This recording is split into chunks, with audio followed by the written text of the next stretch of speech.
तो मैंने सारे कंसेप्ट लास्ट क्लास में खत्म किए थे, पीवाईक्यूज पे प्रैक्टिस करना था आप लोगों को। तो इसमें डाउट बताओ पहले तो जो किए उसमें से। फर्स्ट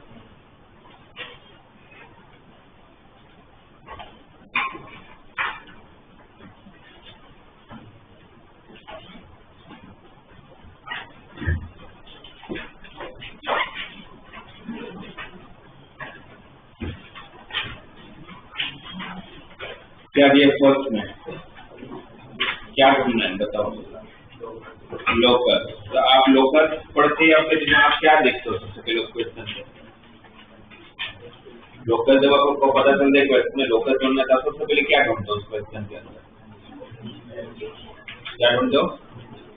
कंडीशन ढूंढते हो? कंडीशन नहीं ढूंढनी चाहिए आपको, सबसे पहले पॉइंट ढूंढने चाहिए, किसको जोड़ना है। सबसे पहला काम क्या करना चाहिए कि आपको किसको जोड़ना है, किसको जोड़ना है? वर्टाइसिस। अब लोकस में कितने पॉइंट्स होते हैं? इनफाइनाइट। मतलब इस तरह के बहुत सारे वर्टाइसिस होने वाले हैं। बहुत सारे वर्टाइसिस कब होंगे? जब पैराबोला चेंज हो रहा होगा, तभी तो बहुत सारे वर्टाइसिस हो सकते हैं, राइट।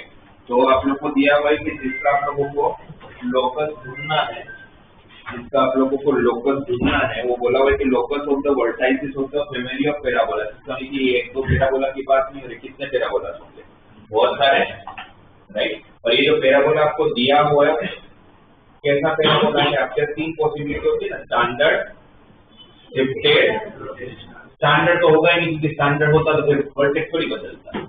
तो बचा क्या? स्टैंडर्ड तो होगा ही, ये कंफर्म है।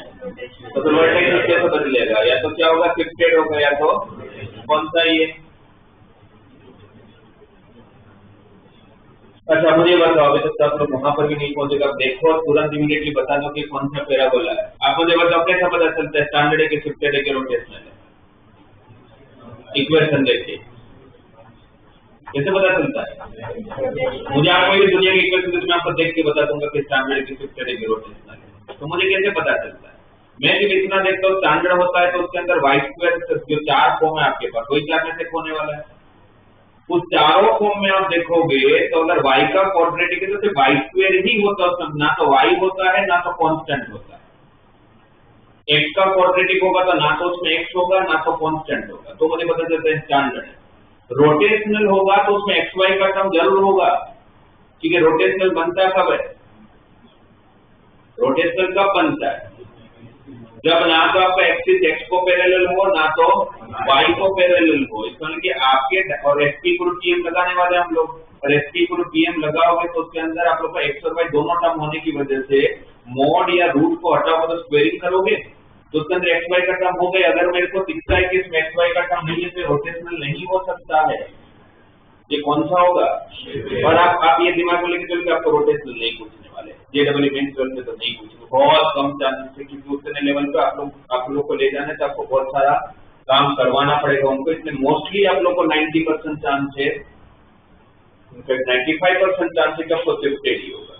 और शिफ्टेड फॉर्म क्या क्या होता है? दो ही शिफ्टेड फॉर्म होते हैं, कौन कौन से? स्टैंडर्ड फॉर्म तो फिर भी चार होते हैं, शिफ्टेड तो सिर्फ दो ही होते हैं। कौन सा? जो फाइनल बताओ।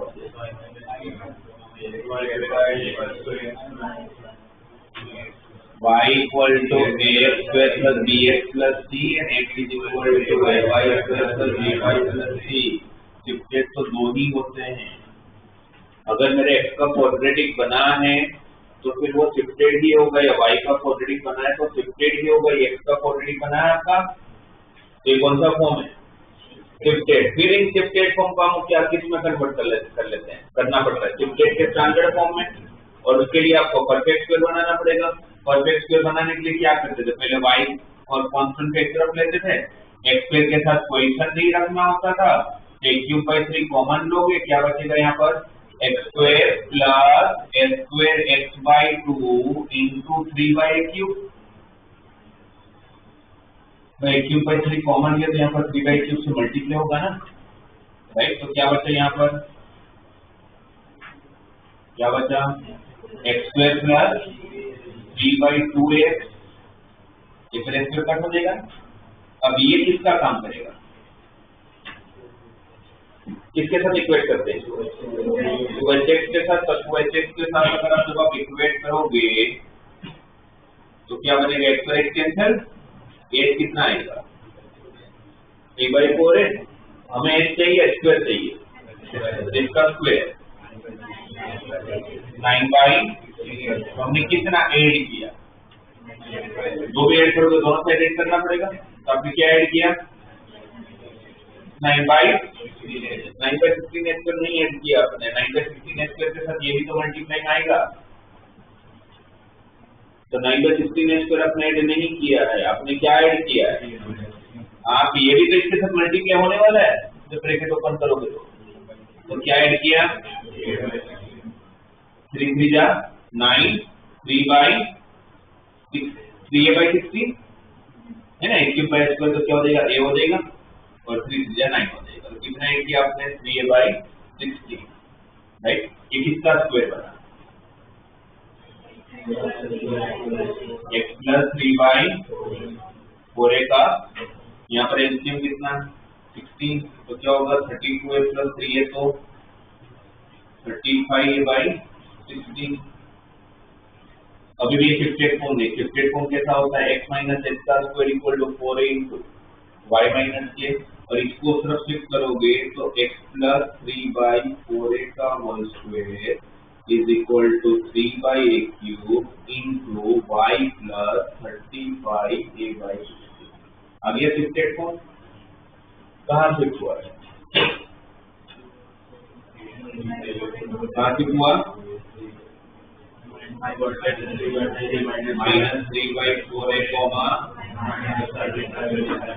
-3/4a ये क्या है आपका, ये कितने वर्टेक्स है, कितने वर्टेक्स है इनफाइनाइट, और इनफाइनाइट होने का रीजन कौन होगा a, तो a मतलब क्या हो गया, तो फाइनल आंसर में क्या नहीं चाहिए, इसी को जोड़ना है। x आपका क्या है -3/4 है, y क्या है -35a/, हटाना किसको है, तो किसी एक में से एक की वैल्यू ढूंढ के दूसरे में पुट कर लेते हैं।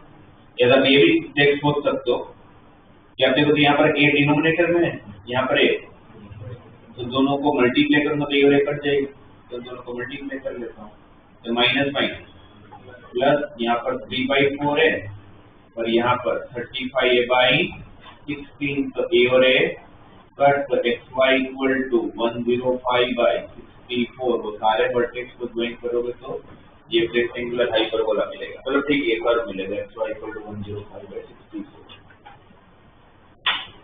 पहले जिनको ज्वाइन करना है वो पता कर लो, ठीक है। मुझे पता चल गया वर्टेक्स को ज्वाइन करना है, कौन सी कंडीशन के अंदर है वर्टेक्स, तो भाई कंडीशन ये है कि भाई ये जो पैराबोला है वो आप लोगों को स्ट्रेट पैराबोला तो कहाँ शिफ्ट हुआ है, वो आपको वर्टेक्स बना, और फाइनल आंसर में क्या नहीं चाहिए पैरामीटर, तो क्या करोगे उसको बताने के लिए जो भी करना पड़ेगा।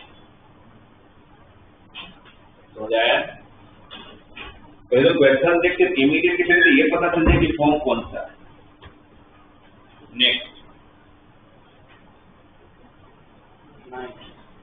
क्वेश्चन 9, तो इसमें 6 वाला क्वेश्चन छोड़ देना, क्योंकि उसका सेकंड वाला पार्ट मुझे दिखता है कि आप लोगों से नहीं बनेगा, जो डिफरेंशियल इक्वेशन है जो आप 12th में पढ़ोगे, तो उस टॉपिक के लिए छोड़ दो।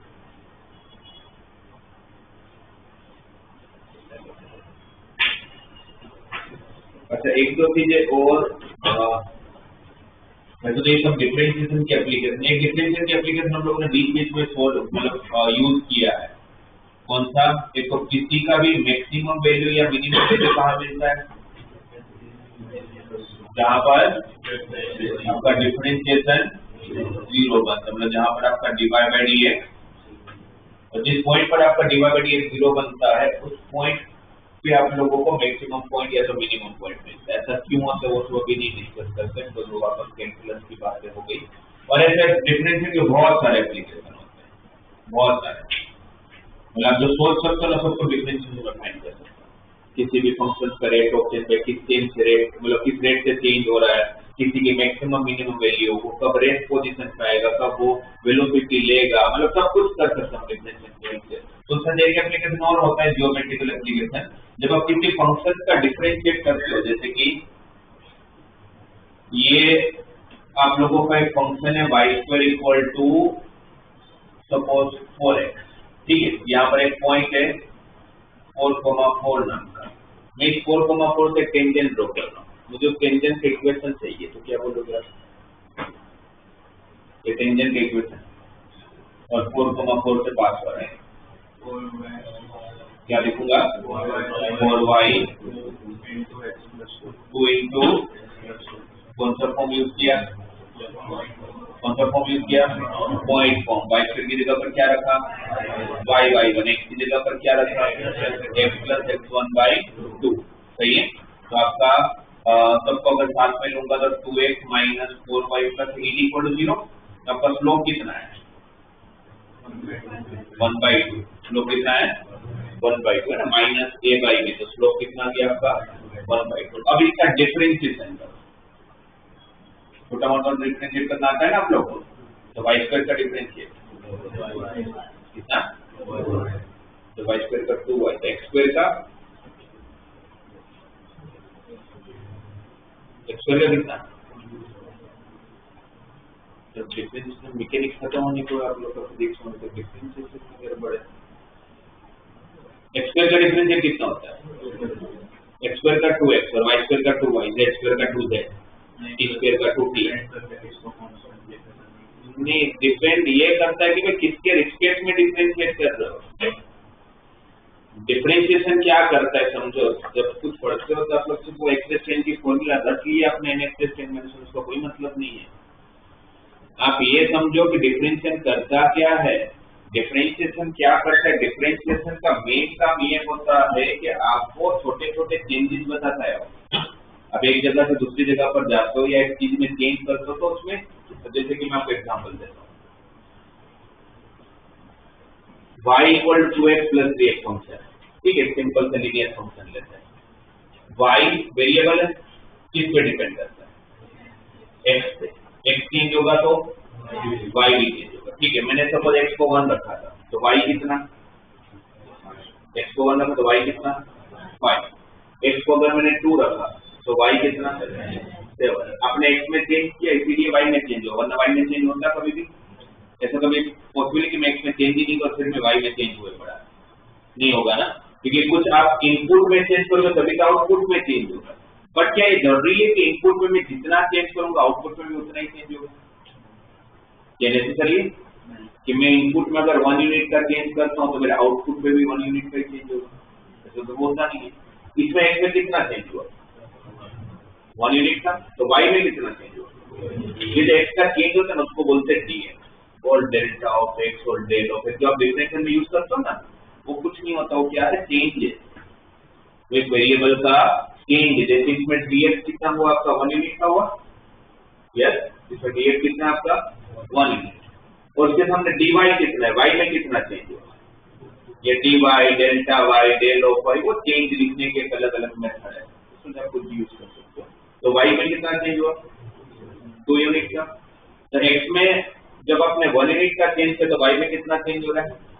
तो ये जो y का चेंज पता किया मैंने, किसके रिस्पेक्ट में पता किया, तो उसको बोलते हैं dy/dx। Change in one variable with respect to change in another variable. y में चेंज होता ही नहीं कभी जब तक आप x में चेंज नहीं करते, और y में चेंज किसके रिस्पेक्ट में मुझे फाइंड करना है? तो x के, क्योंकि y मेरा डिपेंडेंट वेरिएबल है। किस पे डिपेंड कर रहा है? x पे, और x मेरा इंडिपेंडेंट वेरिएबल है, करेक्ट। तो y का चेंज x के रिस्पेक्ट में, आप नॉर्मली इसका डिफरेंशिएट करो। अगर आप नॉर्मल डिफरेंशिएट करो, 2x का डिफरेंशिएट कितना? 2, 3 का 0, dy/dx कितना आ रहा है इसका? डिफरेंशिएट करता हूं तो 2। अब मैं उसको बताता हूं, यहाँ पर dy कितना है आपका? 2, dx कितना है? दोनों की वैल्यू रख लो। dy आपका 2 यूनिट का चेंज हुआ था तब, जो आप नेक्स्ट में 1 यूनिट का चेंज किया, जब 2 आया तो डिफरेंशिएशन आपको क्या करता है? चेंजेस देता है कि आप किस रेट से चेंज कर रहे हो, वो बताता है। इसलिए y का डिफरेंशिएशन जब भी होगा तो किसके रिस्पेक्ट में हो रहा है? जब मैं ये बोलता हूँ, जैसे आप लोगों ने फॉर्मूला रटी हुई है कि differentiation of x raise to n equal to nx raise to n minus 1 याद किया हुआ है ना आपने। पर ये भी तो समझो कि ये चेंज इसलिए हो रहा है तो x में चेंज हो रहा होगा, तभी आपका ये आंसर है। तो हम जब ये बोलते हैं कि एक्स स्क्वायर का डिफरेंशिएट 2x होता है, एकदम सही बोल रहे हो आप लोग, पर किसके रिस्पेक्ट में? x के रिस्पेक्ट में। अगर मुझे यहाँ पर y स्क्वायर का डिफरेंशिएट करना होता है x के रिस्पेक्ट में, तो मेरा आंसर 2y नहीं आएगा, है ना। y स्क्वायर में अगर चेंज होगा तो किसके रिस्पेक्ट में होगा? फिर x के रिस्पेक्ट में कैसे होगा? y स्क्वायर का चेंज किसके रिस्पेक्ट में होगा? यहाँ पर x स्क्वायर का चेंज जब कर रहे हो आप लोग का, तो x स्क्वायर का चेंज x के रिस्पेक्ट में होगा ना। x में चेंज करूंगा तो x स्क्वायर में चेंज होगा, तो y में चेंज कब होगा? y स्क्वायर में चेंज कब होगा? जब y में चेंज होगा।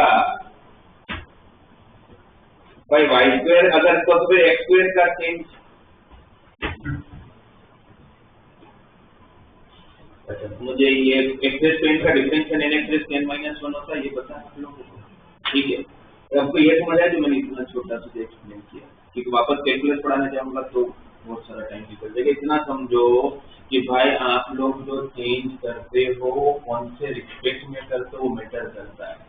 मैं ये काम मैथमेटिकली कर ही नहीं सकता, ये पॉसिबल ही नहीं है, ये हो ही नहीं कर सकता। मैं अगर ये लिख रहा हूँ कि एक्स स्क्वायर का चेंज 2x होता है, तो वो इसलिए हो रहा है क्योंकि मेरा बेसिकली ये y equal to x square है। एक्स स्क्वायर किसी को तो दिया होगा अपना आउटपुट, तो आप y का डिफरेंशिएट कर पर y खुद कौन है? एक्स स्क्वायर है। तो एक्स स्क्वायर y में चेंज तभी होगा जब आप बोलोगे x में चेंज होगा, पर y कौन है? एक्स स्क्वायर है ना। तो y का चेंज जो हो रहा है वो x के रिस्पेक्ट में हो रहा है, पर y खुद कौन है? X square. इसीलिए मैं एक्स स्क्वायर का चेंज जब कर रहा हूँ x के रिस्पेक्ट में, तो मुझे क्या आंसर मिल रहा है? 2x में कौन सी फॉर्मूला अप्लाई कर रहा हूँ? nx raise to power n minus 1। अब जब मुझे यहाँ पर y स्क्वायर का चेंज फाइंड करना होगा, कोई भी y का फंक्शन दिया, तो फिर यहाँ पर चेंज आप y के रिस्पेक्ट में कर पाओगे ना। y स्क्वायर का चेंज आप x के रिस्पेक्ट में तो नहीं कर सकते। तो फिर यहाँ पर आता है पिक्चर में जहाँ से डिफरेंशियल एक्चुअल चालू होता है, जिसको बोलते हम लोग चेन रूल, है ना, जिसको हम बोलते हैं चेन रूल। मेरे लिए तो बहुत सरप्राइजिंग है, तुम लोगों का पूरा मैकेनिक्स खत्म होना है, अभी तक आप लोगों को ये नहीं पता है आप लोगों ने मैकेनिक्स किया कैसे है। हम लोगों को पहले तो इतना सिखाया, तो सर ने सिखाया होगा आप लोगों को डिफरेंशिएशन कैसे करते हैं, कल उसके जब फंक्शन चेंज होगा तो आप जब y स्क्वायर का डिफरेंशिएशन करोगे x के रिस्पेक्ट में, तो पॉसिबल ही नहीं है। मैं y स्क्वायर का डिफरेंशिएट कर सकता हूँ, बट किसके रिस्पेक्ट में कर सकता हूँ? y के रिस्पेक्ट में, राइट। तो फिर मुझे क्या करना पड़ेगा? यहाँ पर मैथमेटिकली चेन बनाना पड़ेगा कि भाई मैं y स्क्वायर का डिफरेंशिएशन कर पाऊंगा, बट किसके रिस्पेक्ट में कर पाऊंगा? y के रिस्पेक्ट में कर पाऊंगा, बट करना किसके रिस्पेक्ट में है? x के। उसको आप चेंज नहीं कर सकते, करना आपको x के रिस्पेक्ट में, आप कर पाओ या नहीं कर पाओ मेरी थोड़ी प्रॉब्लम है। आप सोचो कि मैं करोगे कैसे, तो मुझे करना x के रिस्पेक्ट में, बट मैथमेटिकली वो पॉसिबल नहीं है। तो हम क्या करेंगे? दूसरा रास्ता ढूंढेंगे वहां तक पहुंचने का।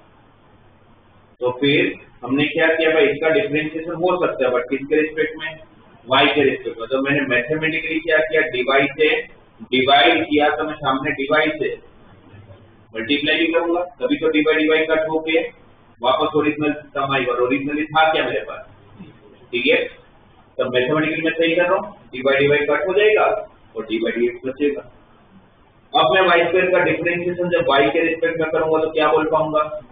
2y। अब मैं y स्क्वायर का डिफरेंशिएशन करूंगा तो क्या बोल पाऊंगा? 2y, बट इनटू में कौन बचा? dy by dx। तो y स्क्वायर का डिफरेंशिएशन क्या होगा x के रिस्पेक्ट में? तो 2y dy बाई dx क्या होगा? 2y dy by dx। तो y क्यूब का क्या होगा?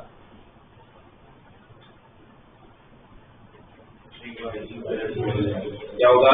dy square dy by dx। भाई नॉर्मल फॉर्मूला लगा लो जो एक्स चेंज की, बट इनटू में क्योंकि आप एक्स के रिस्पेक्ट में कर रहे हो, इनटू में क्या बच जाएगा हमेशा? dy by dx। कोई पूछे कि sin y का डिफरेंशिएशन क्या होता है with respect to cos, with respect to y, sorry x, तो क्या बोलूंगा? sin का डिफरेंशिएट क्या होता है? cos, तो sin y का क्या होगा cos y into dy by dx। तो जब भी आप y का किसी भी फंक्शन का डिफरेंशिएट करते हो और x के रिस्पेक्ट में करना है तो आपको नॉर्मल फॉर्मूला ही लगानी है, बट इंटू में क्या आएगा dy by dx because of this chain rule. तो चेन रूल के अकॉर्डिंग आप किसी भी y वाले फंक्शन का डिफरेंशिएट किसके रिस्पेक्ट में कर पाओगे, सिर्फ y के रिस्पेक्ट में। पर आपको करना तो x के रिस्पेक्ट में था, तो मैथमेटिकल में क्या करो dy से डिवाइड और dy से मल्टीप्लाई। क्लियर? तो फिर अब वापस यहाँ पर आओगे तो वाई स्क्वायर का डिफरेंशिएट करोगे तो क्या आएगा 2y dy बाई dx, और सामने कौन है 4x, तो 4x का डिफरेंशिएशन 4x का डिफरेंशिएशन तो 1 ही हो जाएगा, और फिर आपको dy बाई dx मिला 4/2y, मतलब क्या मिला 2/y, और जो आपने टेंजेंट बनाया या टेंजेंट ड्रॉ किया कौन से पॉइंट से ड्रॉ किया 4,4। ये जो आपका dy बाई dx आया ना, उसमें अगर मैं 4,4 रखता हूँ तो मेरी x की वैल्यू कितनी है 4, y की वैल्यू भी कितनी है 4, तो मैं यहाँ पर y की जगह पर अगर 4 रख दूंगा तो 2/4, आंसर कितना हो जाएगा 1/2। और वैसे इसका डिफरेंस, इसका स्लोप था भी कितना 1/2। ये जो डिफरेंशिएशन होता है ना वो आपको टेंजेंट का स्लोप भी देता है, ऐसा बहुत कुछ करता है। तो उसमें एक और एक एप्लीकेशन है कि जब आप किसी फंक्शन का डिफरेंशिएट करते हो तो उसका जियोमेट्रिकल इंटरप्रिटेशन क्या होता है, वो आप लोगों को टेंजेंट का स्लोप भी देता है। ठीक है, मैक्सिमम मिनिमम तो देता ही देता है। एक और एक एप्लीकेशन आपको पता चला, ये अभी इतना समझो कि जब भी जरूरत लगे तो आप ये भी यूज कर सकते हो, बिकॉज यहाँ स्लोप की बातें बहुत सारी जगह पर होगी। तो मेरे पास और एक इजी तरीका है स्लोप फाइंड करने का, मेरा उसका डिफरेंशिएट करके जिस पॉइंट से आप slope find sorry tangent find करो पॉइंट को रख देना उसके अंदर, क्योंकि टेंजेंट बदलेगा तो ऑब्वियस है ना स्लोप भी तो बदलेगा। तो टेंजेंट कहाँ से ड्रॉ किया, पॉइंट मैटर करेगा आपका, तो पॉइंट मैंने रख दिया तो मेरा आंसर कितना है 1/2। ठीक है, तो इसको अभी के लिए इतना ध्यान में रखना, मैक्सिमम मिनिमम का डिफरेंशिएशन 0 तो होता है, उसे याद रखोगे, प्लस ये भी याद रखोगे कि डिफरेंशिएशन और एक चीज क्या करता है टेंजेंट का स्लोप देता है। डिवाइडेड क्या करता है टेंजेंट का स्लोप देता है। फिर इसको बहुत ज्यादा डिटेलिंग में अपने पढ़ेंगे बिकॉज 12th में यही काम करना है, 12th पूरा का पूरा कैलकुलस से भरा पड़ा है। तो वहां पर अगर किसी को लगता है कि तो 11th में मैथ थोड़ा सा मुश्किल लग रहा है हमें, तो आपको एक चीज और बता दो आपकी नॉलेज के लिए, 12th इससे ज्यादा कंसेप्चुअल है, तो वहां पर आप जो डेली लाइफ यूज करते हो कैलकुलस पढ़ने वाले, तो वो ज्यादा मेरी हिसाब से तो सबसे इजी जो होता है वो 11th होता है। तो उसमें देखो ट्री को पूरा का पूरा फॉर्मूला रखने से हो जाता है, और एप्लीकेशन डेफिनेटली आना चाहिए। कोऑर्डिनेट ज्योमेट्री पूरा का पूरा प्रॉपर्टीज याद करने से हो जाता है, फिर थोड़ा एप्लीकेशन बताना चाहिए। कैलकुलस में फॉर्मूला के नाम से बहुत कुछ कम होता है, जो भी होता है सिर्फ कंसेप्ट ही कंसेप्ट है। इसीलिए अगर आप लोगों से कोई बैठा हुआ ऐसा लग रहा है कि अब ठीक है नहीं आ रहा तो 12th हम देख लेंगे, 12th आपको देख लेगा, आप तो उसका कुछ नहीं बिगाड़ पाओगे। इसलिए जो भी करना है वो भी 11th में ज्यादा जितना जल्दी कर लोगे उतना अच्छा है। ऐसा नहीं बोले कि 12th को यहाँ से होगा नहीं, 11th पहले तो 12th को आराम से कर ही लेंगे, बट इजी कुछ नहीं होने वाला है, मेहनत तो हर एक में करना ही पड़ेगा। राइट, ऐसा कुछ नहीं होने वाला है कि आगे जाके आप लोगों के पास मेहनत किए बिना कुछ हो जाने वाला है, टाइम तो देना ही पड़ेगा। तो अब यहाँ पर जो क्वेश्चन था 9 जिसको मैं आपको इजी कर देता हूँ। 9 तो चलो इसकी जरूरत नहीं, 9 वाला आपको आप लोगों का जहां पर प्रॉपर्टीज खत्म होता है वो पेज निकालो 43rd पेज,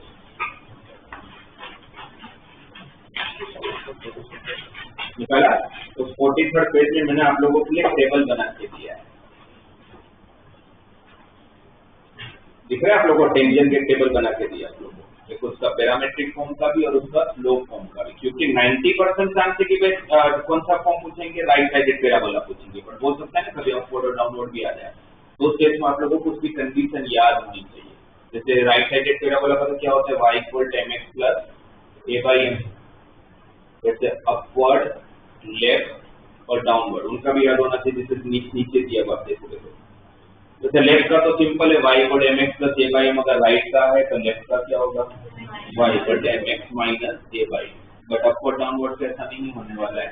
तो अपवर्ड डाउनवर्ड में क्या हो जाएगा आप लोगों का y equal to mx minus am square, ये हुआ आप लोगों का अपवर्ड और डाउनवर्ड का y equal to mx plus m, वो तो साइन का डिफरेंस होने वाला है, तो ध्यान में रखेंगे आप लोगों को, रखना पड़ेगा क्योंकि ऑप्शन नहीं आपके पास। तो अब 9th क्वेश्चन आ जाए। लास्ट क्लास जब भी हमारा हुआ था फ्राइडे के क्लास में, उस टाइम पे भी मैंने बताया कि दो अलग अलग कर्व का अगर आपको कॉमन टेंजेंट फाइंड करना है और उन दोनों कर्व को अगर आप पहचानते हो तो सी को इक्वेट करना है।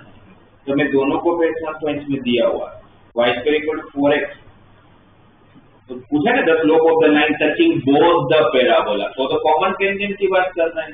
तो कॉमन टेंजेंट में बताओ मुझे, अगर 9th क्वेश्चन करना है मुझे, तो y square equal to 4x है, तो y इक्वल टू क्या होगा मेरा mx plus a by m, a1 है। फिर दूसरा कौन सा पैराबोला है, x square equal to minus 32y, x square equal to minus 32y, कौन सा पैराबोला है, डाउनवर्ड। अभी आप लोगों को देखा है मैंने कि y इक्वल टू क्या होता है mx minus am square, a कितना है इसका, a कितना है 8 भाई माइनस 4ay के साथ इक्वेट करो तो a कितना है 8 mx माइनस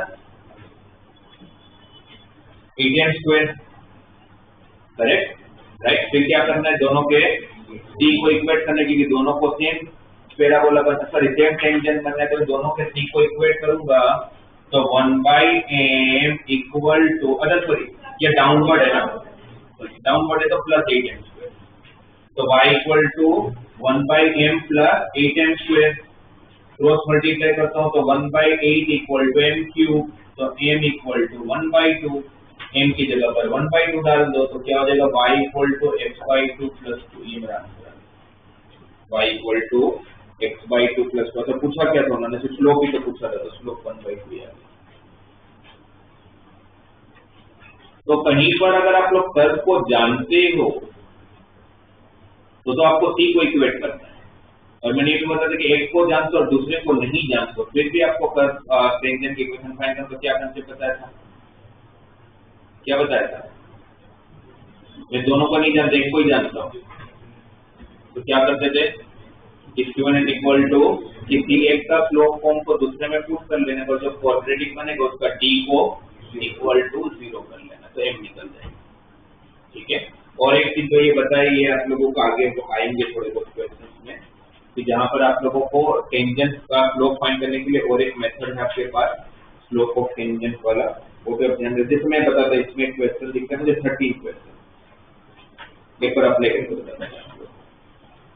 13 क्वेश्चन में क्या दिया आपको, 13 क्वेश्चन में बोला है कि if the curve y square equal to 6x 9x square plus by square equal to 16 intersect each other at right angle, तो कर्व 90 डिग्री बना रहे दूसरे के साथ, कर्व थोड़ी एंगल बनाते, एंगल कौन बनाते हैं, उनके टेंजेंट बनाते हैं, तो राइट एंगल कर्व बना रहे वाला कौन राइट एंगल बना रहा है, टेंजेंट, राइट। ये दोनों कर्व, उसमें से एक को तो आप जानते हो y square equal to 6x को तो आप जानते हो, दूसरे को तो आप जानते भी नहीं, अभी तो नहीं जानते, वैसे है लिस्ट पर अभी तो आप नहीं जानते उसको। तो मैं क्या करूंगा, मुझे पता चल गया कि भाई दोनों कर्व 90 डिग्री बना रहे हैं, मतलब उनके टेंजेंट 90 डिग्री बना रहे हैं, तो मैं क्या करूंगा कि टेंजेंट अगर 90 डिग्री बना रहे तो उस केस में मेरे पास दोनों कर्व है, कौन कौन से कर्व है, एक y square equal to 6x और एक 9x square plus by square equal to 16। Indirectly मतलब ये बोल रहे हैं कि ये आपके पास ये वाला कर्व है, ये आपके पास सपोज ये वाला कर्व है, तो जहां पर मीट कर रहे हैं ना वहां से जो टेंजेंट बना रहे होंगे दोनों कर्व पे, तो कहने वाले कि जो इंटरसेक्टिंग पॉइंट जो टेंजेंट बन रहा है उसके बीच में कितना डिग्री बनता है 90। कर्व एंगल नहीं बनाते हैं, एंगल कौन बनाता है, उनके इंटरसेक्टिंग पॉइंट से पास होने वाला टेंजेंट, ये हमने सर्कल में भी डिस्कस किया, राइट। सर्कल का क्वेश्चन होता तो फिर कौन सा कंसेप्ट लगा, ऑर्थोगोनल सर्कल, पर यहाँ पर ऐसा कुछ है नहीं, तो यहाँ पर आपके लिए इजी कर देता हूँ, ये पता चल जाए कि भाई दोनों टेंजेंट के बीच में कितना डिग्री बनना है, और जैसे आपने सोचा कि भाई दो लाइन के बीच में 90 डिग्री बनने वाला है, मतलब क्या आता है दिमाग में, m1 m2 इक्वल टू, उसके लिए क्या चाहिए स्लोप, और यहाँ पर स्लोप कैसे निकाल लो, मेरे को और कुछ नहीं पता है तो इसका डिफरेंशिएट कर लेता हूँ। अभी हमने देखा कि डिफरेंशिएट करेंगे तो क्या मिलेगा अपने को, टेंजेंट का स्लोप, इसका डिफरेंशिएट करोगे तो क्या होगा 2y डिवाइड बाई ये डिवाइड बाई dx समझ आ गया क्यों आता है ना। और 6x का 6 तो डिवाइड बाई dx कितना है 3 बाई y किसका डिफरेंशिएट करता है 9x स्क्वायर का 18x dy स्क्वायर का 2by डिवाइड बाई 16 का 0 कांस्टेंट है तो 16 का 0 यहाँ से डिवाइड बाई dx कितना आएगा माइनस ऑफ 18x मतलब 9x बाई dy 2 से डिवाइड कर लिया। ये जो आया वो इस कर्व पे बनने वाला टेंजेंट का स्लोप है, ये जो है वो पैराबोला पे बनने वाला टेंजेंट का स्लोप है और दोनों टेंजेंट जो डिफरेंशियल है वो देता क्या है मुझे स्लोप। तो दोनों का प्रोडक्ट कितना आना चाहिए तो दोनों का प्रोडक्ट कर लेता हूँ 3 by y into minus 9x by dy square को किसकी इक्वल होना पड़ेगा सॉरी dy को किसकी इक्वल होना पड़ेगा -1 माइनस माइनस कैंसिल। अब ये जो भी पॉइंट मैंने लिया x y वो है कहां पर कर पे ये दोनों कर्व किसी पे भी तो यहाँ के हिसाब से मेरे को y इंटू y क्या होगा y square y into y क्या हो जाएगा तो y स्क्वायर की वैल्यू तो पता है चीज के बराबर तो y स्क्वायर की जगह करना 6x डाल दो ऊपर 27x आया नीचे b इंटू y स्क्वायर है y स्क्वायर किसके बराबर है 6x तो सामने कितना है 1 है ना सामने तो 1 ही है तो क्या हुआ ये x और कैंसिल आपको b की वैल्यू फाइंड करना तो b किसके बराबर हो गया 27 बाई 6 मतलब 9 बाई आपको b की वैल्यू फाइंड करना तो b कितना आ गया आपका 9 बाई। इस तरह से आप डिफरेंशिएशन की हेल्प से काम बहुत जल्दी कर पाओगे वरना फिर आपको उसका इंटरसेक्टिंग पॉइंट वगैरह सब ढूंढना पड़ेगा तो मैंने आपका काम थोड़ा इजी कर दिया ठीक है।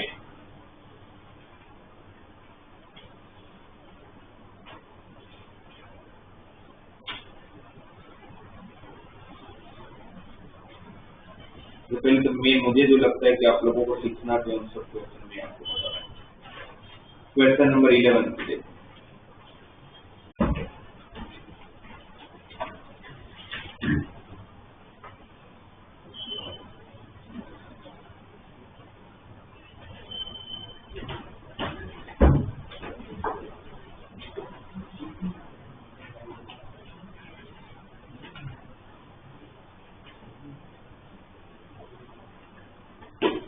देखो क्वेश्चन नंबर 11 से एक बार पढ़ते हैं समझते हैं साथ में।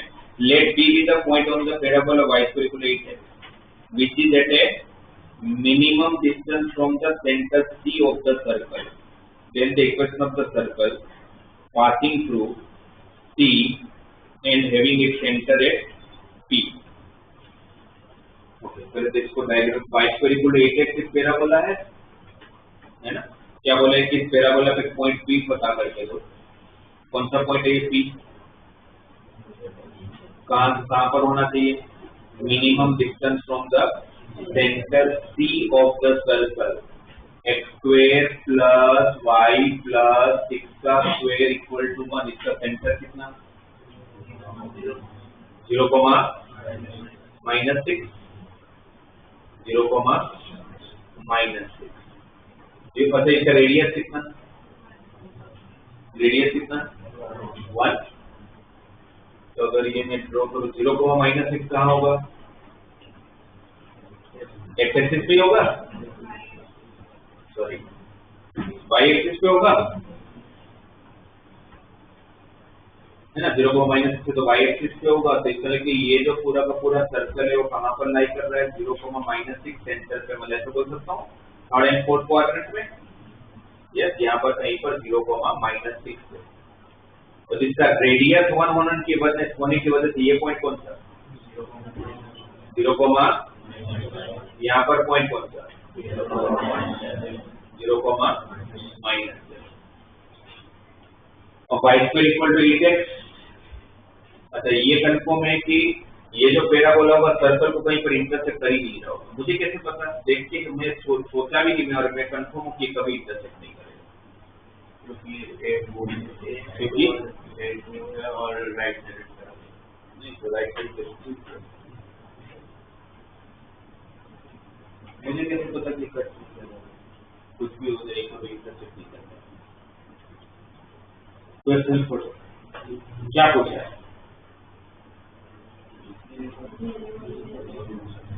मिनिमम तो अगर पैराबोला अगर इसको कट कर देगा सर्कल को तो मिनिमम डिस्टेंस कितना हो जाएगा।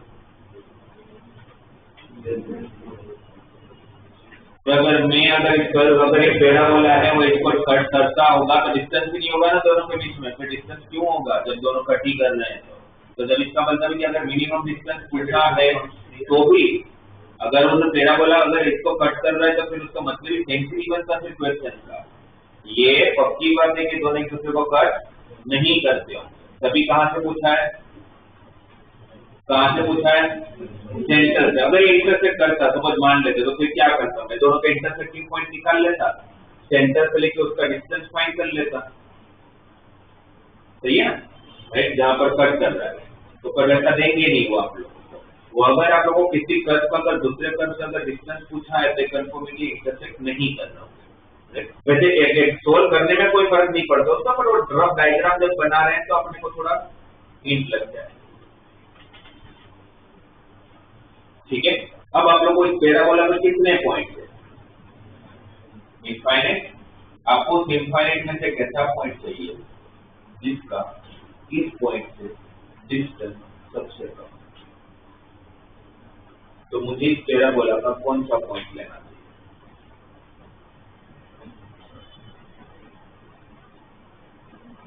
अभी सोचना पड़ता है पैरामेट्रिक पॉइंट लेने में सोचना क्या है।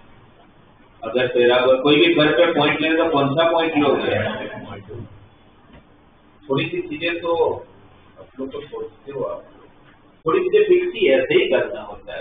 पॉइंट लेने तो कौन सा पॉइंट लेने का फिर वो स्ट्रेट लाइन हो सर्कल हो पैराबोला हो एलिप्स हो हाइपरबोला हो आगे जाके सीधी पढ़ोगे हर एक में कर्व में पॉइंट लेना है तो कौन सा पॉइंट पैरामेट्रिक पॉइंट क्योंकि उसमें एक अननोन होता है बाकी सब में दो अननोन होते हैं। तो इसका पैरामेट्रिक पॉइंट क्या होगा 80 स्क्वायर कोमा 280 ए कितना है 2 तो क्या हो जाएगा कर्व 50 स्क्वायर कोमा 40। मुझे ये डिस्टेंस सबसे मिनिमम चाहिए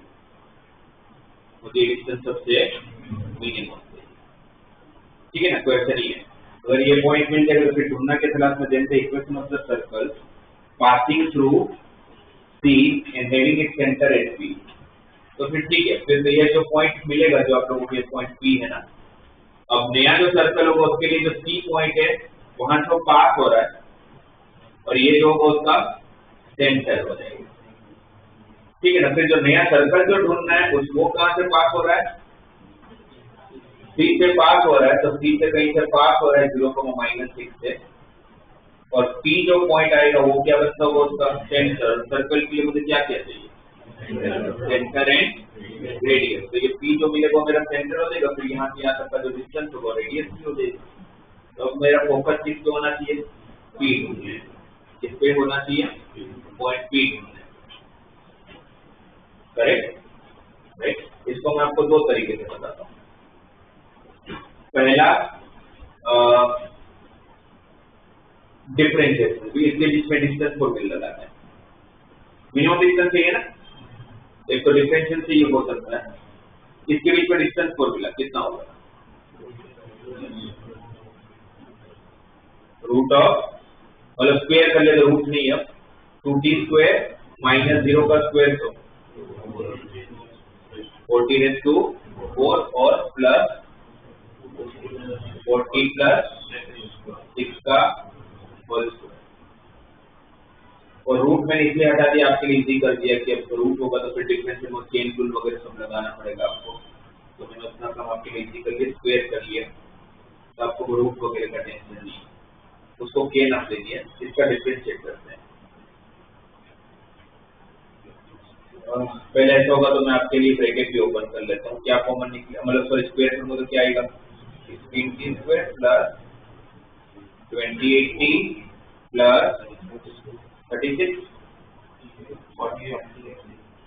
सॉरी 48t प्लस 36 डिफरेंशिएट करोगे तो के का डिफरेंशिएट किसके रिस्पेक्ट में होगा के में कब चेंज होगा, जब टी में चेंज होगा तो के का डिफरेंशियल किसके रिस्पेक्ट में हो रहा होगा, टी के रिस्पेक्ट में हो रहा होगा। 40⁴ टी क्यूब 16 टी स्क्वायर का 32 टी 48 टी का इसके साथ इक्वेट 0 क्योंकि मैक्सिमम मिनिमम कहाँ मिलता है, जहाँ पर उसका डिफरेंशिएशन 0 बनता है। क्या कॉमन है 16, तो पहले उसको हटा लेता हूँ तो क्या मिला T cube plus 2t plus 3 = 0, right. अब क्यूबिक इक्वेशन आ गया। अब अगर क्यूबिक इक्वेशन आ गया तो क्यूबिक इक्वेशन को तुम्हें डायरेक्टली सोल्व करना आसान है, तो हम क्या करते हैं केस में ट्रायल एंड एरर मेथड से कोई एक नंबर मुझे एक फैक्टर मुझे पता चल जाए तो दूसरे फिर फैक्टर्स पता करने के लिए बहुत सारे ऑप्शन होते हैं, तो फिर हम लोग ट्रायल एंड एरर कर लेते हैं 1 माइनस ये सारी वैल्यू पुट करके। कौन सी वैल्यू पे सेटिस्फाई करेगा, -1 अगर यहाँ पर रखोगे तो -1 का क्यूब -1 + 3 + 2 और यहाँ पर -1 रखा होगा तो -2, तो -2 + 2 0 हो गया। एक फैक्टर कौन सा हो गया, एक फैक्टर कौन सा हुआ माइनस, मतलब एक फैक्टर कौन सा हुआ वो तो रूट हो गया -1, फैक्टर कौन सा हुआ t + 1। जैसे वो -1 का एक रूल भी होता है कि ऑड पावर का कोएफिशिएंट का जो एडिशन होता है और वो और इवन पावर का कोएफिशिएंट का एडिशन सेम होना चाहिए। तो चलो कोई बात नहीं पता है तो पुट करके तो पता कर ही लेंगे अपने। तो एक फैक्टर कौन सा है t + 1, एक रूट कौन सा है t = -1। तो बाकी का रूट पता करने के लिए मेरे बीच में आपको सिंथेटिक मेथड समझाया था, क्या करते थे उसमें बहुत सारे ऑप्शंस होते हैं बट सबसे इजी है वो मैं आपको बताता हूँ। तो सिंथेटिक मेथड बीच में सिखाया था मैंने आपको, कैसे करते थे उसमें क्या करते थे, सबके कोएफिशिएंट लिख लेते थे, हाईएस्ट पावर से चालू करते थे। t क्यूब का कोएफिशिएंट 1, फिर t स्क्वायर है नहीं तो 0, फिर t कितना है 2, उसके बाद कांस्टेंट कौन है 3,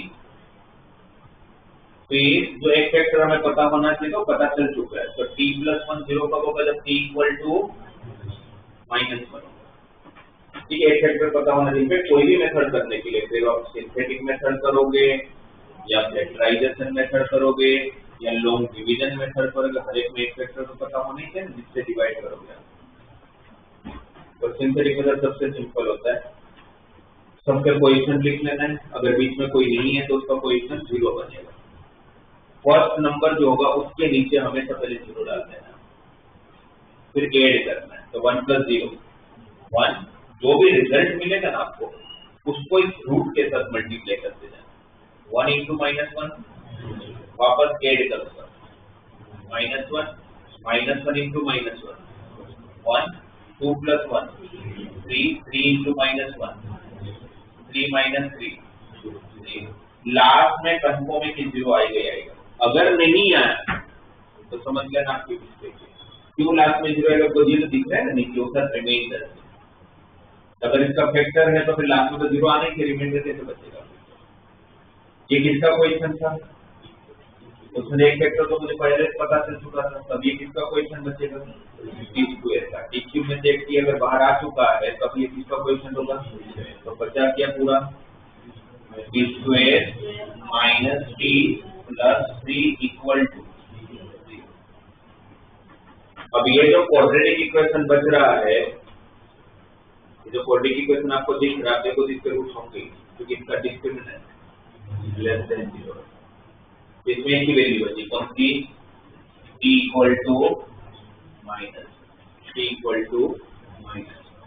t को मैं -1 रख लेता हूँ, t तो ढूंढना था मुझे, तो t को -1 रखा तो 2, -4 क्या मिला 2, -4 करेक्ट। तो मुझे पॉइंट मिल गया 2, -4। अब 0 अब p पता चल चुका है आपको 2, -4, तो इनके बीच का जो डिस्टेंस होगा क्या दे देगा रेडियस, इनके बीच का जो डिस्टेंस होगा वो क्या दे देगा आपको रेडियस। क्या हो जाएगा रेडियस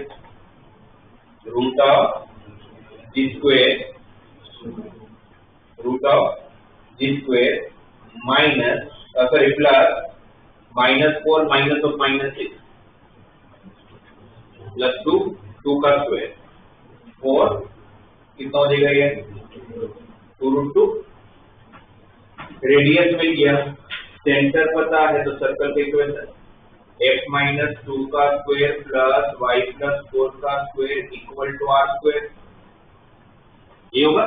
इस ब्रैकेट को जब आप ओपन करोगे तो क्या मिल रहा है हमें x square plus y square minus 4x plus 8y और कांस्टेंट कितना प्लस 4 प्लस 16 तो 16 प्लस 4 20 और माइनस एक इस तरफ आएगा तो प्लस 12 इक्वल टू 0। तब देखो ये आपका आंसर है।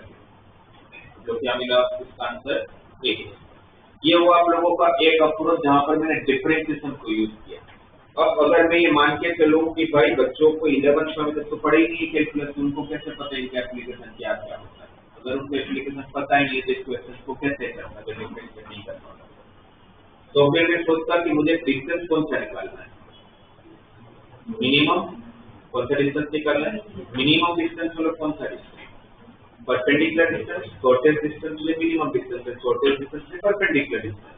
तो मैं क्या करता है यहाँ पर, मैं क्या करता हूँ परपेंडिकुलर डिस्टेंस, तो परपेंडिकुलर तो यहाँ पर मेरे को पिक्चर में आता है टेंजेंट एंड नॉर्मल, क्योंकि tangent and normal makes 90 degree की फीचर है।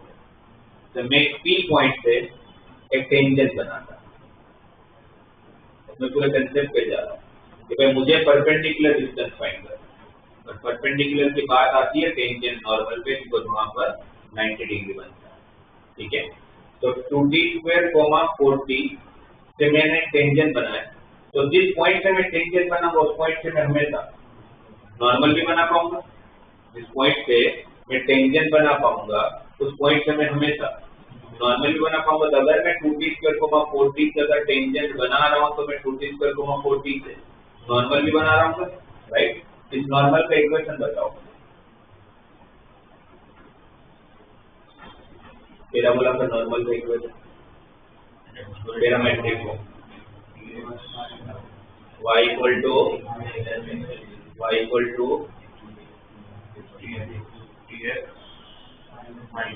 तुम लोग यहाँ पर बैठने नहीं चाहिए, तुम लोग मेरा भी टाइम वेस्ट कर रहे हो, अपना तो कर ही रहो तो मेरा भी कर लो। तुम लोग अगले इक्वेशन यहाँ दी हुए जैसे करोगे तो y equal to -xt plus 2at plus 80, क्योंकि ये नॉर्मल का इक्वेशन होता है, राइट। और ये a की वैल्यू आपको पता है इसमें कितना है 2, a कितना है 2, तो y equal to -xt plus 4t plus 2t, ये नॉर्मल की इक्वेशन है, राइट।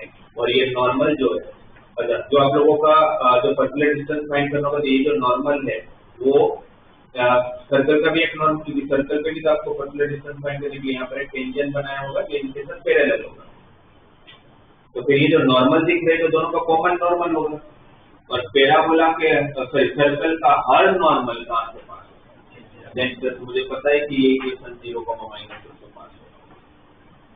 मुझे ढूंढना तो t है। अब ये नॉर्मल कहाँ से पास हो रहा है 0, -6 से, तो 0, -6 से अगर पास हो रहा है इसको सेटिस्फाई करेगा। पुट कर लेता हूँ y की जगह पर, -6 x की जगह पर 0, तो क्या हो गया -6 को इस तरफ लूंगा तो 2t³ plus 4t plus 6 equal to 0, 2 से डिवाइड कर लेता हूँ, क्या मिला t³ plus 2t plus 3 equal to 0। इस इक्वेशन का विदाउट डिफरेंशिएशन, ठीक है, फिर वही फैक्टराइज वगैरह तो ये भी एक ऑप्शन हो सकता है मेरे पास, क्योंकि मुझे पता था कि perpendicular distance is shortest distance, minimum distance, वो टेंजेंट नॉर्मल के साथ 90 डिग्री बना है। और इसके अंदर सर्कल में नॉर्मल यूज करना ज्यादा कॉम्प्लिकेट, मतलब ज्यादा इजी है कंपैरेटिवली डिफरेंस तो फिर भी थोड़ा टफ हो सकता है, फंक्शन टफ होगा तो। बट सर्कल में कहते हैं कि हर नॉर्मल कहाँ से पास होते हैं, सेंटर से पास होते हैं, इतनी बड़ी प्रॉपर्टी हमारे पास, तो काम जल्दी हो जाता है। पर है दोनों ऑप्शन है, अब चेक कर लो कौन सा आप लोग को पता, दोनों रखो, फिर वहां पर जो आपको इजी लगे वो कर लो।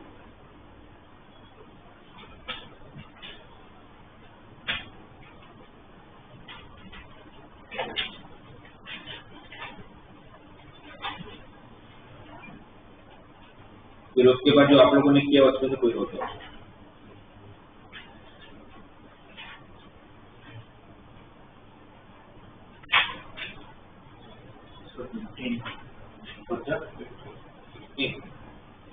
एक मिनट। अब एक बार 18 क्वेश्चन दीजिए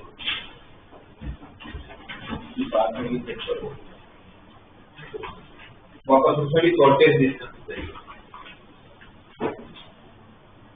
इसके बीच में शॉर्टेज डिस्टेंस चाहिए 3/2, 0 है y इक्वल टू 3/2, 0 तो कहां पर होने वाला है पॉजिटिव एक्स एक्सिस के, राइट, और y इक्वल टू √x, ये कौन सा कर्व है, y इक्वल टू √x कौन सा कर्व होगा, पैराबोला होगा। ये पैराबोला कैसे होगा बताओ मुझे, कैसे आपने सोचा पैराबोला होगा, क्योंकि दोनों तरफ आपने स्क्वायर किया होगा इसलिए बोलो, ओके ठीक है, दोनों तरफ स्क्वायर किया तो y square equal to x, और आपको पता है कि y स्क्वायर इक्वल x जो होता है पैराबोला होता है, बट ये तो आपने किया, दिया तो ये है, तो आपको तो ग्राफ इसका ड्रॉ करना है, तो आपको क्या लगता है स्क्वायर करता तो मेरे फंक्शन को चेंज नहीं होता, बिल्कुल चेंज होता है, थोड़ी ना किसी को कुछ भी कर लेते हैं, बट हाँ ठीक है, हम अपनी कन्वीनियंसी के लिए, अपने को इसका तो कर्व नहीं आता है, तो अपनी कन्वीनियंसी के लिए क्या किया हमने, इसका स्क्वायर कर लिया, इसका एटलीस्ट ग्राफ को समझ आ रहा है कि भाई क्या है, तो इसकी साथ ये कौन सा राइट साइडेड पैराबोला, बट ये एक चीज ध्यान रखनी, करने में कोई दिक्कत नहीं, पर ये भी दिमाग में रख के चलना जरूरी है कि भाई ये करने के लिए मैंने खुद ने स्क्वायर किया था, दिया थोड़ी था, इसके हिसाब से आपकी y की वैल्यू कैसे क्या नहीं हो सकती कभी भी, y को √x है तो रूट का आंसर कभी भी जिसमें y की वैल्यू कभी भी, अगर मैं राइट साइडेड पैराबोला बनाऊंगा तो कौन कौन से क्वाड्रेंट में आपका ग्राफ होगा, फर्स्ट है और फोर्थ में y की वैल्यू कैसी होती है, और आपने तो बोला y नेगेटिव नहीं हो सकता, इसका मतलब कि आधा पैराबोला बना, ये कोई पूछे क्या कौन सा कर्व है तो ये सेमी पैराबोला, ये क्या है, ये इसका बराबर सही, ये नीचे नहीं बन पाएगी, इससे सेमी पैराबोला, समझ आए क्यों नहीं बनेगा, बिकॉज y नेगेटिव, और वैसे भी ग्राफ बनाने के लिए आपने स्क्वायर किया, तो y कभी नेगेटिव नहीं होने वाला, बिकॉज रूट है। अब इस कर्व पे आपको एक ऐसा पॉइंट चाहिए जिसका 3/2, 0 से सबसे मिनिमम डिस्टेंस होना, तो वापस मैं क्या करूंगा, एक ऑप्शन मेरे पास है कि इसका पैरामेट्रिक पॉइंट ले लूं, क्या होगा इसका पैरामेट्रिक पॉइंट, क्या होगा 80² 280, तो ये कितना है 1/4, तो 80² 280, तो सॉरी 80² 280, तो क्या हो जाएगा a 1/4 तो 3/2, तो एक ऑप्शन क्या है कि इन दोनों के बीच में ये मिनिमम चाहिए, तो क्या करूंगा इसका डिस्टेंस फॉर्मूला से डिस्टेंस निकालूंगा और उसको डिफरेंशिएट करूंगा जैसे यहाँ किया, और इक्वल टू 0 कर लूंगा तो मुझे t मिल जाएगा, तो पॉइंट भी मिल जाएगा, ठीक है। और मुझे डिफरेंशिएट नहीं करना हो तो मेरे पास क्या ऑप्शन है दूसरा, कि भाई यहाँ से अगर पर्टिकुलर डिस्टेंस सही है तो 90 डिग्री बनना चाहिए, अगर 90 डिग्री बनेगा जिसका कि ये मेरा क्या बनता होगा नॉर्मल, और मेरे नॉर्मल का equation y equal to -60 plus 280 plus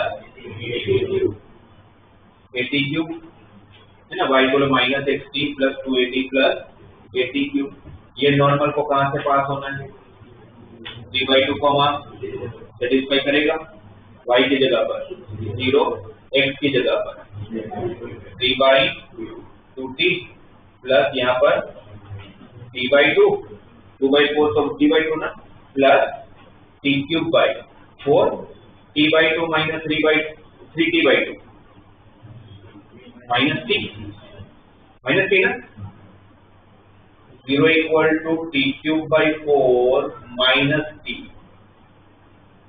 क्या कॉमन, पर -3t plus t minus 2t/2 तो माइनस t आएगा ना, क्या कॉमन t, क्या बचेगा t²/4 -1, राइट, तो कौन कौन सी पॉसिबिलिटी है? t इक्वल टू 0 और t square equal to 4, t square by 4 minus 1 0 कब होगा? जब t स्क्वायर इक्वल टू 4 होगा तो t इक्वल टू, तो t की कितनी वैल्यू आई? t 0 प्लस 2 और माइनस, तो मुझे पता है कि t माइनस 2 नहीं होगा, क्योंकि t अगर माइनस 2 होगा तो y नेगेटिव हो जाएगा, तो आपको फोर्थ क्वाड्रेंट मानना पड़ेगा, तो t माइनस को हटा देता हूँ। ठीक, दो में से कोई एक होगा, 0 और 2। ये भी पता कर सकते हैं कि कौन सा होगा, बट अभी उस पर नहीं पड़ते, कोई दूसरी वापस डिस्टेंस खेल में। ठीक है, अपने को तो क्या चाहिए था? मिनिमम डिस्टेंस ही चाहिए था, मिनिमम डिस्टेंस ही चाहिए। तो अगर मैं t को 0 रखता हूँ तो वर्टेक्स बन जाएगा, 0 0 हो जाएगा, तो फिर उसके इसमें मिनिमम डिस्टेंस कितना हो जाएगा? 3/2। इसमें मिनिमम डिस्टेंस कितना देगा?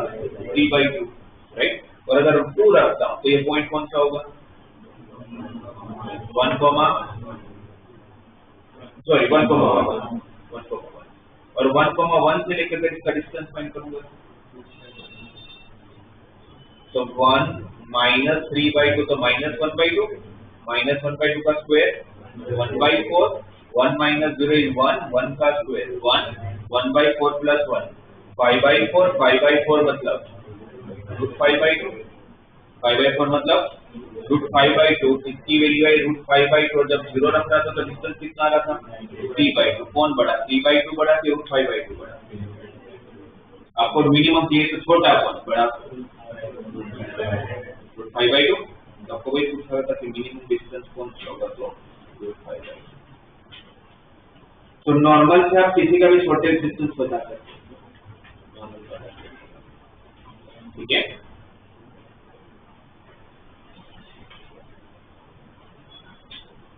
अब 15,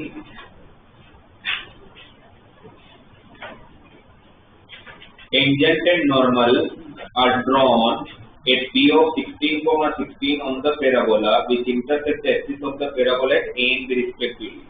If C is the center of the circle through the point P, A and B.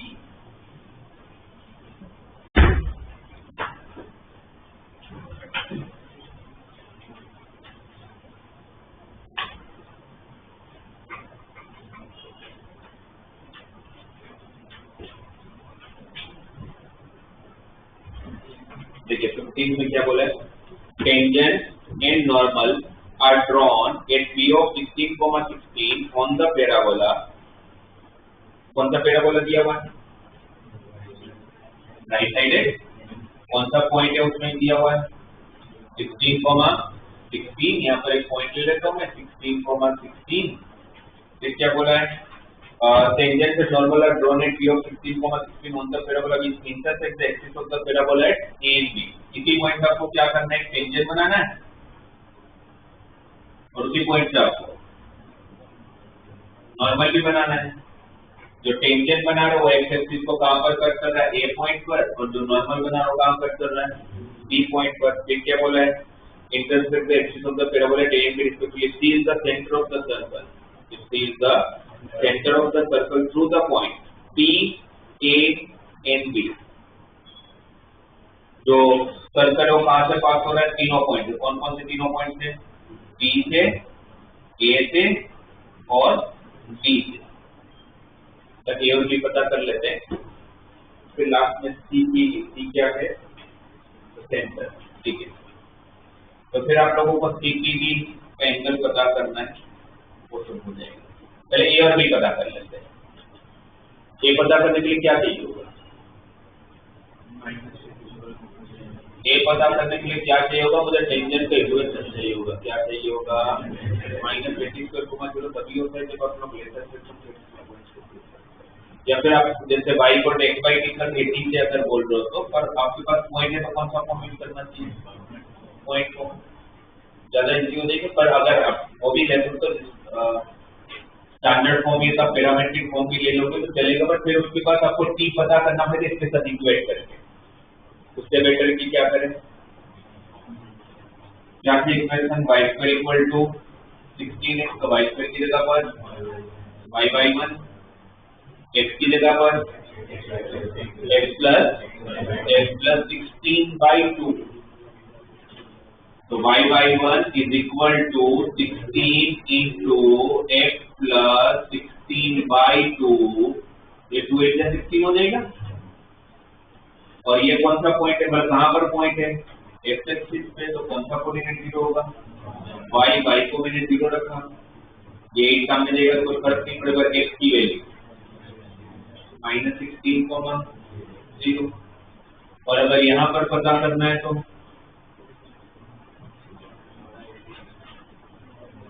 Normal का इक्वेशन सही होगा, ठीक है। नॉर्मल का इक्वेशन देगा तो अब आप लोगों के पास दो फॉर्म आपको याद हो, वो ले लेते हैं। कौन सा फॉर्म याद है आप लोग को, तो जो तो एक्चुअली याद होना चाहिए, पॉइंट फॉर्म नहीं भी होता। तो मैं मान लेता हूँ कि पैरामीट्रिक फॉर्म यूज कर लेते हैं। तो y इक्वल टू -16 प्लस 280, ये कितना है 4, तो 280 प्लस 80 क्यूब। अब t ढूंढना पड़ेगा, तो इसको किसके साथ इक्वेट करोगे, 80 स्क्वायर, 280, ये 4 था ना, तो 80 इक्वल टू 16, तो t इक्वल टू 2, t अगर 16 है, अगर 80 16 है तो t कितना देगा 2, t को 2 रख लिया जाए, t को 2 रखूंगा तो y equal to -2x plus 16 plus 32। और आपको ये पॉइंट चाहिए तो किसको 0 रखने वाले, y को आपने 0 रखा, माइनस पे दूसरी तरफ जाएगा तो plus 2x equal to 48, x equal to, तो a मिल गया, b मिल गया, p पॉइंट ऑलरेडी पता है ना। b कितना है 24,0, a कितना है -16,0 और p कितना है 16,16। और क्वेश्चन क्या है इसके बाद, कि इससे आप लोग एक सर्कल बना रहे हो, ठीक है, जो भी सर्कल बना रहे हो उसमें आपको एंगल CPB,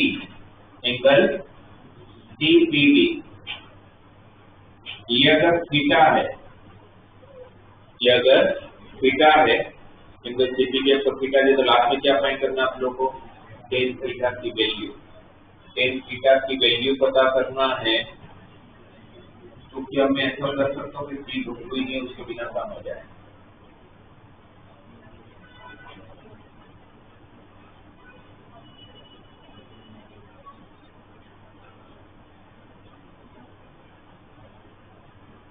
अच्छा नहीं, वैसे तो सेंटर ढूंढना ही पड़ेगा, वैसे सेंटर ढूंढने कुछ है भी, ये ए बी क्या होगा इस सर्कल का, क्या होगा, कैसे पता, ये कैसे पता कि डायमीटर ही होगा, फोर्थ के लिए तो 2 पॉइंट हो सकते हैं, APB 90 बना रही है, इसलिए मुझे पता है क्योंकि 90 डिग्री बना रही है, काम सिर्फ डायमीटर कर सकते हैं, कि डायग्राम देख के मैं बता रहा हूँ, क्योंकि वहां पर सिर्फ और सिर्फ 90 डिग्री बना कौन सकता है, डायमीटर ही बना सकते हैं, तो हमें पता है कि बनाइए डायमीटर ही होगा, तो मिड पॉइंट ही हो जाएगा एक तरह से 24 -16 4,0। और अगर आपको ये एंगल फाइंड करना है थीटा, tan थीटा ही ढूंढना है, तो डायरेक्ट वही कंसेप्ट यूज कर लेते हैं ना, tan theta equal m1 - m2 upon 1 plus m1, है ना, tan theta equal mod of m1 - m2 upon 1 plus m1 into m1 मतलब इसका स्लोप, m2 मतलब इसका स्लोप कितना है 16/12, तो 4/3, इसका स्लोप कितना है y2 - y1, तो 16 upon -8 -2 ना, तो +2 divided by 1 plus 4/3 into -2, LCM लोगे तो 3 to the 6, 6 plus 4 10/3, और यहाँ पर 1 minus 8/3, तो 1 minus 8/3, तो -5/3, तो इसलिए कट हो जाएगा 10/-5, तो tan थीटा की वैल्यू 2 आ जाती है। तब डायग्राम बनाते जाओ, एक एक स्टेप को सोचते जाओ।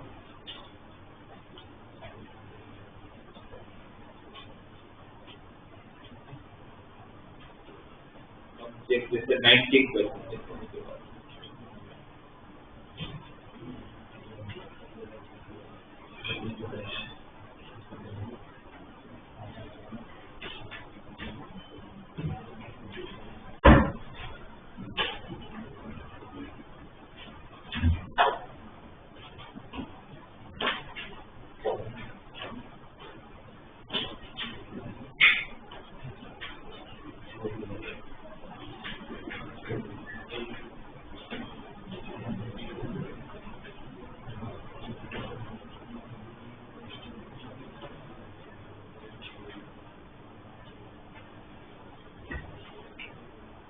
देखो 19 क्वेश्चन क्या दिया, the maximum area of a rectangle having its base on the x-axis, having its base on the x-axis and its other two vertices on the parabola y equal to 12 minus, चलो जो parabola दिया हुआ y equal to 12 minus, तो कौन सा parabola है?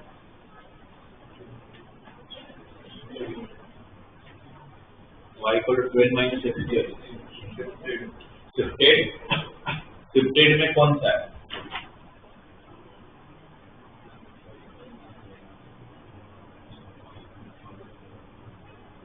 ये बनेगा शिफ्टेड का स्टैंडर्ड फॉर्म। कहाँ शिफ्ट हुआ है? शिफ्ट कहाँ हुआ है? 0,12 कौन सा? Right, left, upward, downward? Downward. तो क्वेश्चन क्या हुआ भाई, मेरे पास एक डाउनवर्ड पैराबोला में जो शिफ्ट किया गया है, कहाँ पर शिफ्ट हुआ है? 0,12 से। अब क्या हुआ कि पैराबोला के अंदर आप लोग को बोला है कि रेक्टेंगल बनाना है। अब इसके अंदर मैं इनफाइनाइट रेक्टेंगल बना सकता हूँ, बट आपको रेक्टेंगल ऐसा बनाना है जिसका एरिया मैक्सिमम, और उस रेक्टेंगल का having its base on the x axis and other two vertices on the parabola. उस रेक्टेंगल का जो बेस है वो एक्स एक्सिस पे होना चाहिए और बाकी जो दो वर्टाइसेस जो कहाँ होना चाहिए? पैराबोला पे। ऐसे कितने रेक्टेंगल हो सकता है? कितने? मेरे हिसाब से इनफाइनाइट। जैसे कितने रेक्टेंगल चाहिए? कितने? ये दूसरा रेक्टेंगल बना है, ये मैंने तीसरा बना है। ऐसे कितने बना सकता हूँ मैं? इनफाइनाइट। हाँ, उसमें से आपको चाहिए कि कौन सा जिसका एरिया मैक्सिमम होगा, जिसका एरिया मैक्सिमम होगा। Correct? Area of rectangle length into breadth, right? तो मेरे पास अभी कुछ भी है तो मुझे ये दोनों पॉइंट लेने पड़ेंगे। तो मुझे कौन सा पॉइंट लेना चाहिए? कौन सा पॉइंट? Parametric point. कौन सा पॉइंट? ये कौन सा पैराबोला है? डाउनवर्ड पैराबोला का पैरामेट्रिक पॉइंट बताओ। डाउनवर्ड पैराबोला का पैरामेट्रिक पॉइंट 280, माइनस, ये तो सबका है, तो ये स्टैंडर्ड फॉर्म है, ये तो शिफ्टेड है। तो क्या करना पड़ेगा उसमें? इसमें +0 और इसमें +12। तो देखा जाए तो ये पॉइंट क्या होगा? 280, 12 माइनस 80²। ए कितना है? किसके साथ इक्वेट?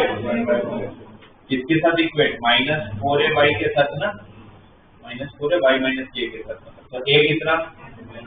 1/4। तो a की जगह पर अगर 1/4 रखूंगा तो t/2, और यहाँ पर 1/4 रखूंगा तो 12 - t²/4। और अगर ये रेक्टेंगल है, ठीक है, मतलब रेक्टेंगल ही है, तो फिर यहाँ पर कितना डिग्री बनना है? तो यहाँ का कोऑर्डिनेट t/2, यहाँ का कोऑर्डिनेट बताओ। रेक्टेंगल है और पैराबोला है तो सिमेट्रिक भी है, तो यहाँ का कोऑर्डिनेट -t/2, y के कोऑर्डिनेट में कोई चेंज नहीं होगा, तो यहाँ का कोऑर्डिनेट एरिया ऑफ रेक्टेंगल।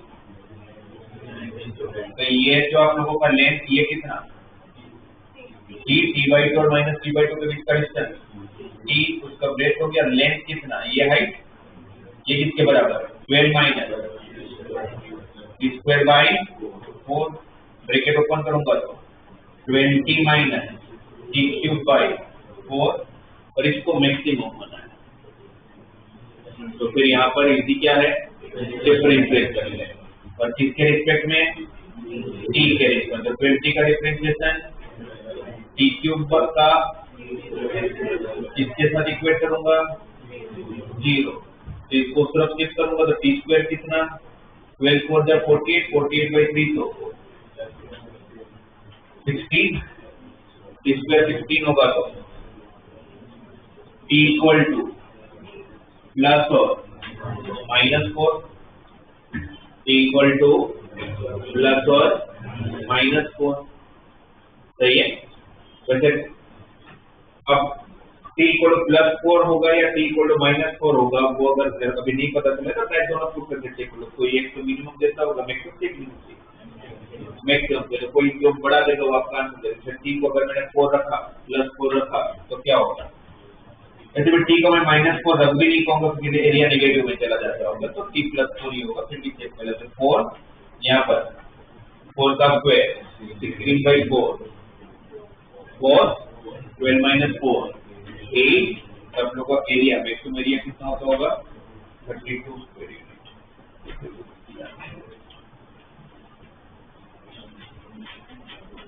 तो एक बात के बाद हो सकता है कि आप लोग को मैक्सिमम मिनिमम या स्लोप के लिए डिफरेंशिएशन की हेल्प लेनी पड़े, तो आप लोग ले लिया करो।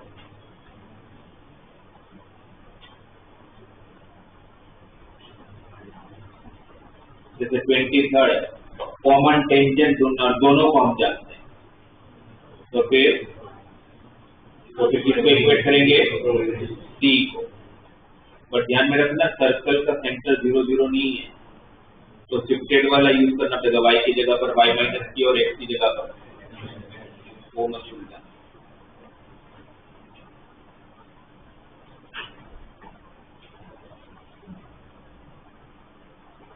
अब जैसे इसका 22nd क्वेश्चन है, आप कैसे करोगे, आप अपना बताओ।